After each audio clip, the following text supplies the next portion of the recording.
2인자로 살아간다는 것. 누군가는 그 자리를 감사하게 받아들이고 누군가는 최고의 자리를 위해서 몸부림치며 누군가는 담담히 그것을 자신의 역할이라 받아들이는 사람도 있습니다. 한 시대를 풍미한 메르세데스 F1 팀의 세컨드 드라이버로서 해밀턴의 빛에 가려져 그림자로 커리어를 보냈지만 그가 그 자리를 감사하게 받아들였는지 아니면 우리가 알지 못하는 몸부림 속에서 괴로워했는지 쉽게 속내를 알 수 없었던 남자 발테리 보타스에 대해 알아보겠습니다. 2회 드라이버 챔피언 미카 아키넨, 1회 드라이버 챔피언 키미 라이코넨 뒤를 잇는 핀란드 드라이버로서 1989년생이고요. F1 자동차 넘버는 77번인데 원래는 7번을 하고 싶었지만 이미 키미 라이코넨이 사용하고 있어서 77번을 선택했다고 하죠. 대체로 과묵하고 젠틀하다는 평가를 받으며 인터뷰나 그랑프리 중 사건 사고에 대한 질문에 별다른 대답을 하지 않습니다. 에스프레소를 좋아하기로 소문이 나 있고 경기 전 5잔 정도를 뽑아두고 마실 정도라고 합니다. Seemed to be coming up to a certain corner. I remember that was made quite famous by you two. Yeah. Anyway, for both of you. 보타스는 어릴 적 할아버지와 함께 카트 레이싱을 관람하고서 관심을 가지게 되고 6살에 카트에 입문해서 각종 지역 카트 레이싱에서 우승을 차지합니다. 이후 19세이던 2008년 포뮬라 르노 2.0 북유로컵, 포뮬라 르노 유로컵 우승으로 2010년 윌리엄스 F1 팀의 테스트 드라이버로 F1에 입성하게 됩니다.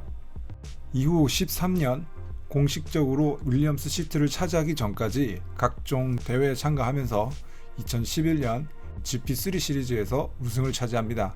2013년 윌리엄스 팀의 아이톤 세나의 조카 브루노 세나가 나간 자리로 공식적인 F1 시트를 획득하게 됩니다.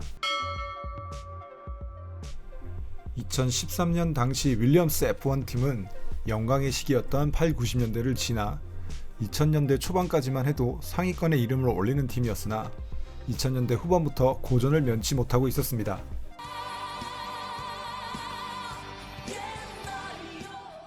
2012년부터 르노 엔진을 가져오면서 반등을 노렸지만 팀 성적은 12팀 중 8위였습니다. 하지만 맥라렌과 더불어 영국을 대표하고 오랜 역사를 지니고 있었으며 무엇보다 프랭크 윌리엄스라는 팀 창립자인 F1계의 거대한 인물을 등에 업고 있었습니다. 윌리엄스에서 데뷔한 보타스는 첫 해인 2013년 르노 엔진과 FW35 세시를 가지고 시작했지만 성능은 2012년과 큰 변화가 없었고 이렇다 할 성적을 내지 못하면서 드라이버 순위 17위, 팀 순위는 9위로 마감합니다. 유일한 포인트 피니시가 미국 그랑프리에서의 8위입니다. 하지만 2014년 놀라운 반전이 일어나는데 윌리엄스는 2014년부터 페라리에서 펠리페 마사를 영입한 데다 이탈리아 유명 주류 회사이자 7, 80년대 모터스포츠 황금기를 함께한 마티니를 스폰서로 맞이합니다. 거기다 메르세데스 엔진을 공급받게 된 윌리엄스는 그의 엄청난 순위 상승을 보여주었죠. 14년부터 F1에선 하이브리드 엔진을 사용하면서 메르세데스는 월등한 엔진 성능으로 컨스트럭터 우승을 차지했고 우승 엔진과 비슷한 스펙을 가진 윌리엄스는 레드불에 이어 3위에 오르게 됩니다.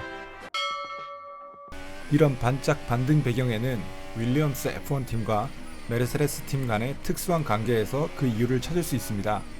윌리엄스 F1 팀은 주식시장에 상장이 되어 있었고 일종의 회사였던 이 팀이 토토 울프가 메르세데스 대표로 취임하기 전 2009년에 세운 투자회사의 지분을 일부 가지고 있었습니다. 그런데 2013년 토토 울프가 메르세데스 대표로 취임하면서 이해관계가 충돌될 수 있다는 우려로 14년부터 16년까지 지분을 모두 매각하게 됩니다. 지분을 모두 청산하게 되는 16년까지 윌리엄스의 반짝 반등은 이 관계에 기인했다는 것이 정설입니다.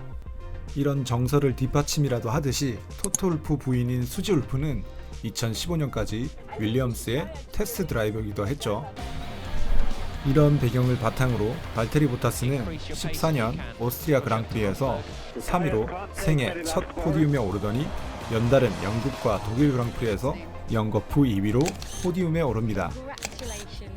그 해 드라이버 순위 4위로 마무리, 15년에는 5위, 16년에는 8위라는 뛰어나진 않았지만 윌리엄스의 반등을 충분히 보여주는 결과를 만들었습니다. 이런 성적을 바탕으로 윌리엄스와 재계약을 하게 되죠. 보타스 개인적으로는 2010년부터 사귀었던 여자친구 에밀리아 피카라이넨과 결혼을 하게 되면서 행복한 2016년을 마감하게 됩니다. 2017년 시즌을 앞두고 보타스의 커리어에 큰 변화가 일어나게 되는데, 이 변화는 2016년 드라이버 챔피언 경쟁에서 그 이유를 찾을 수 있습니다. 2016년 F1은 루이스 해밀턴과 니코 로스버그의 챔피언 경쟁이 치열했던 해였습니다. 루이스 해밀턴과 어려서부터 같이 레이스를 해온 로스버그에겐 2위라는 타이틀을 받아들이기 쉽지 않았겠죠. 14, 15년은 해밀턴이 드라이버 챔피언을 차지했고 2016년 이 둘은 팀 내에서 극도의 경쟁을 하게 됩니다. 스페인 그랑프리에서 2위로 달리던 해밀턴이 잔디를 밟고 그립을 잃으면서 1위인 로스버그를 그대로 들이받았습니다. 이 사건으로 전부터 심상치 않았던 내부 분위기는 더욱 얼어붙게 됩니다. 결과적으로 니코 로스버그는 그의 마지막 그랑프리인 아부다비에 가서야 5점 차 우승을 확정하면서 만년 2위 니코 로스버그는 드디어 드라이버 챔피언을 손에 쥐게 됩니다. 이는 그레이엄 힐과 데이먼 힐 부자간 우승 이후 케케 로스버그와 니코 로스버그라는 두 번째 대를 잇는 우승을 이루게 됩니다. 2016년 우승 이후 니코 로스버그는 돌연 은퇴를 선언합니다. 그는 지난 3시즌 동안 루이스를 뛰어넘기 위해 내 모든 것을 쏟아부었다. 앞으로 또 그만큼 해낼 자신이 없다며 은퇴를 선언하게 됩니다. 이렇게 당대 최고의 F1 팀인 메르세데스의 공식적인 빈자리가 생기게 되면서 많은 사람들이 이 자리에 누가 오게 될지 기추를 주목하게 됩니다. 토토 울프와 당시 명예 감독인 니키 라우다는 많은 선수들을 물망에 놓고 고민했는데요. 당시 후보에 오른 선수들이 포스 인디아의 세르지오 페레스, 토로로스의 카를로스 사인츠, 메르세데스 유망주였던 파스칼 베를라인, 그리고 발테리 보타스 등등의 선수들이 거론되었습니다. 당시 메르세데스 수뇌부의 고민을 미루어 짐작하자면 루이스 해밀턴이라는 부동의 우승 후보를 적절히 보좌할 수 있는 선수가 필요했습니다.